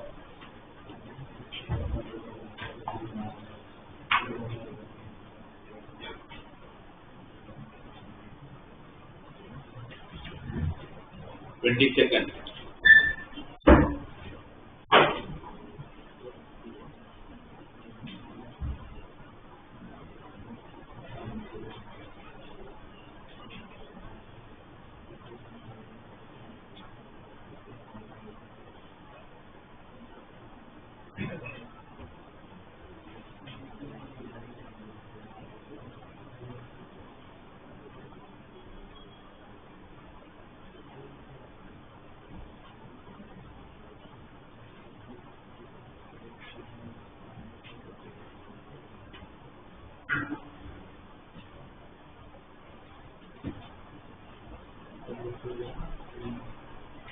Length of the code of the parabola, क्या करेंगे, 4x वो फोकल कोड होता है, ये नॉर्मल कोड है, ये फोकल कोड नहीं है। तो अगर इसका मतलब कि भाई मेरे पास फोकल कोड की लेंथ को लेके प्रॉपर्टी, नॉर्मल कोड की कोई प्रॉपर्टी नहीं है, तो फिर एक ही ऑप्शन है, फिर तो सोचने से सोल्व ही करना पड़ेगा, राइट। बट जब आप सोल्व करोगे, जब आप सोल्व करेंगे, कौन सा पैराबोला ये, अपवर्ड पैराबोला है, ये लाइन दिया हुआ है मुझे कोड का, इसका इक्वेशन ये है। तो अगर मुझे इसका लेंथ फाइंड करना तो देखा जाए तो क्वेश्चन में कोई दम नहीं है, ए और बी पॉइंट मिल जाएगा, फिर दोनों के बीच में डिस्टेंस फॉर्मूला लगा लो, है ना, क्वेश्चन में कुछ भी नहीं है। बट मुझे जिस इक्वेशन दिया रूट के टर्म्स में, पॉइंट बड़ा अजीब से मिलेंगे, उसको ढूंढने में भी टाइम लगेगा। तो फिर अब क्या कर सकते हैं, अगर मुझे वो टाइम नहीं बिगाड़ना है, तो पहले तो y की जगह पर क्या रख लिया जाए, x²/4। तो y को अगर मैं x²/4 रखूंगा तो x - √2 into x²/4 plus 4√2 = 0, LCM लूंगा तो 4x - √2x² प्लस 16√2 = 0।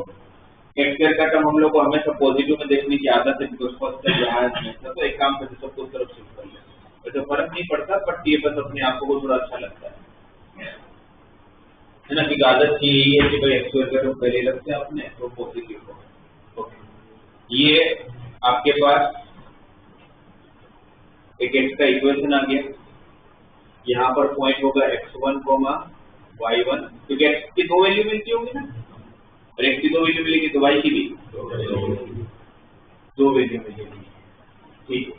और आप लोगों को ढूंढना है a b, हम लोगों को क्या ढूंढना है a b, जो क्या होने वाला है root of x1 minus x2 square plus,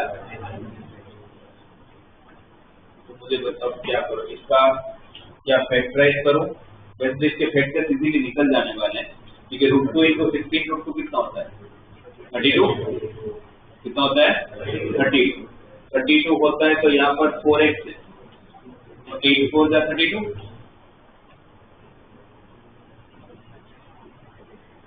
अगर मुझे इसको फैक्टराइज ही करना है तो ये तो चलो फैक्टराइज हो भी रहा है, पर अगर मैं मान लेता हूँ कि पर मुझे फैक्टराइज नहीं हो रहा है, मुझे दिख रहा है कि भाई इसका फैक्टराइज करना बहुत डिफिकल्ट हो जाता, तो फिर मुझे अगर रूट्स नहीं निकलना तो मुझे क्या करना, सम ऑफ रूट्स है प्रोडक्ट, तो क्या करता मैं x1 और x2 ढूंढता ही इंडिविजुअल नहीं ढूंढता, भाई x1 माइनस x2 का स्क्वायर को क्या लिख सकता हूँ, क्या लिख सकता हूँ x1 प्लस x2 का square minus 4 x1 x2, x1 plus x2 कितना है माइनस b बाई है ना, तो माइनस b बाई मतलब कितना 4 by root 2 minus 4 plus 4 by root 2 ना, तो 4 बाई रूट 2 का स्क्वायर 16 बाई 2 और x1 into x2, x1 into x2 product of root c by s, तो क्या हो जाता माइनस 16 रूट 2 बाई रूट 2, कितना हो जाता माइनस 16, तो माइनस 4 इंटू माइनस 16, ये 2 8 जा, और यहाँ पर फिर क्या हो जाता है आप लोग 16 4 जा 64 है ना, कुछ गलत नहीं किया तो कितना आ रहा है x1 माइनस x2 का स्क्वायर ही 70, x1 माइनस x2 का स्क्वायर कितना आ गया 70, ये 72 हो गया, और y1 माइनस y2 का स्क्वायर कैसे निकालें, वहाँ पे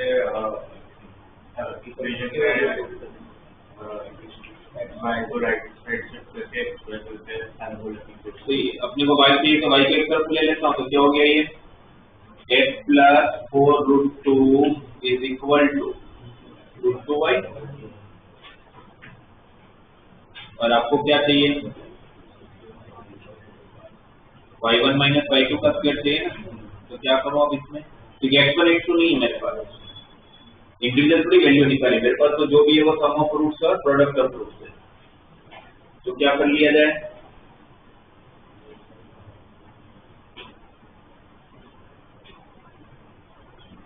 ये बताओ,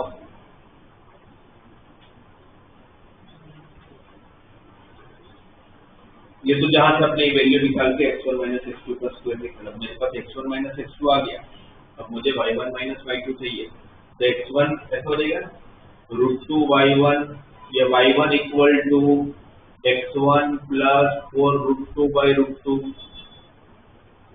and y2 equal to x2 plus 4 root 2 by root 2,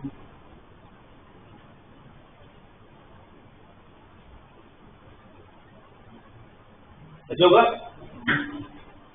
x यहाँ पर x1 रखोगे तो यहाँ पर y1 मिलेगा, x यहाँ पर x2 रखोगे तो यहाँ पर y2 मिलेगा, आपको क्या चाहिए था y1 माइनस y2, तो क्या हो जाने वाला है y1 माइनस y2,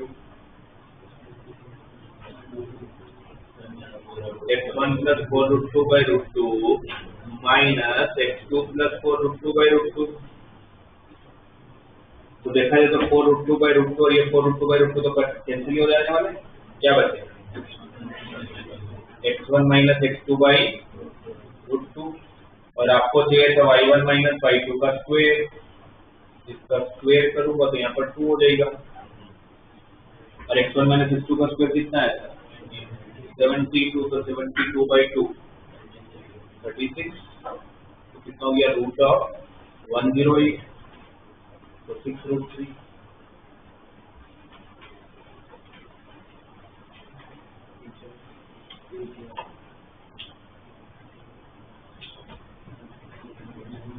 ठीक है।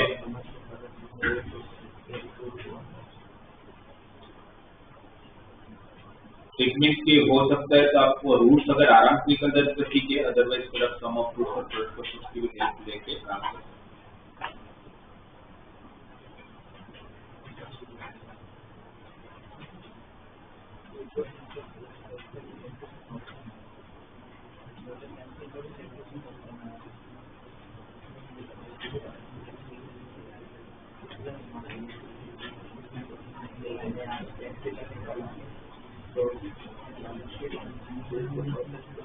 सकते हैं।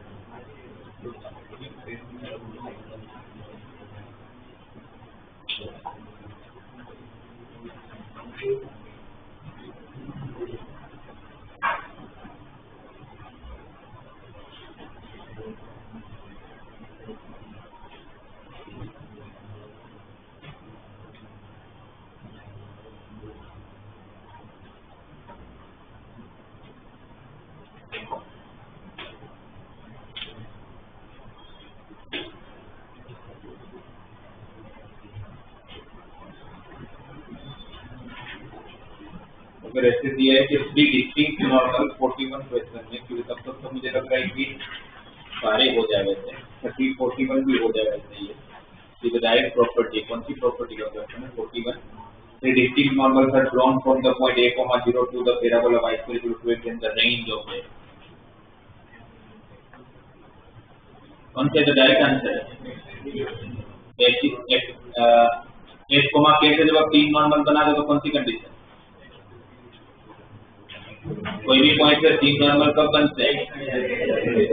उसका जो एक्स कोऑर्डिनेट होगा उसको ग्रेटर देन 2a होना पड़ेगा। यहाँ पर एक्स कोऑर्डिनेट खुद क्या दिया हुआ? a दिया हुआ है, a greater then 2a। a कितना है उसका?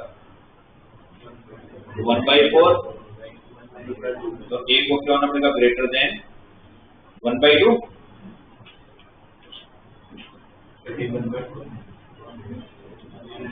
4x हुआ ना, a 1/2 ही हुआ ना।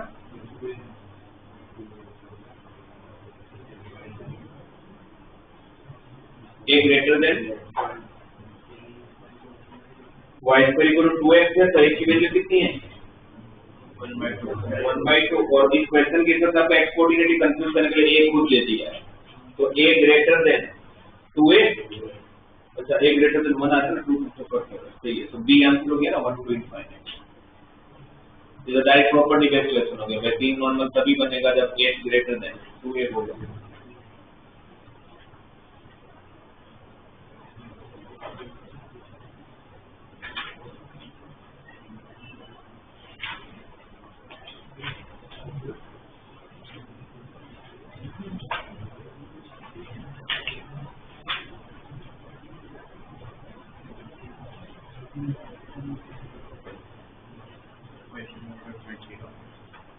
मेरी सब यहाँ पर 50 तक में तो मैंने पढ़ लिए सारे क्वेश्चन। आज के क्लास के बाद तो मुझे नहीं लगता है कि अगर आप ढंग से अगर करोगे तो इसमें से कोई भी डाउट आएगा। लेकिन भी एक दो आधे तो बात अलग है, तो अपने करेंगे, पर करो प्रैक्टिस नहीं करोगे तो कुछ नहीं होगा। 20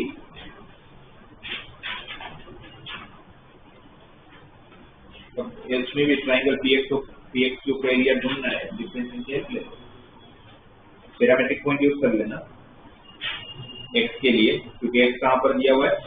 पैराबोला पे दिया हुआ है। x के लिए कौन सा पॉइंट P और Q तो गिवन ही है, x के लिए कौन सा यूज कर लो? Parametric point. और 3 पॉइंट होता है, आपको एरिया फाइंड करना आता है ना, वो half of x1 into y2 minus y3, और उसका डिफरेंशिएट को 0 के साथ दिखेगा। तो जहाँ मैक्सिमम मिनिमा दिखेगा या स्लोप दिखेगा, जहाँ पर स्लोप निकालने के लिए कोई और कंसेप्ट नहीं होगा,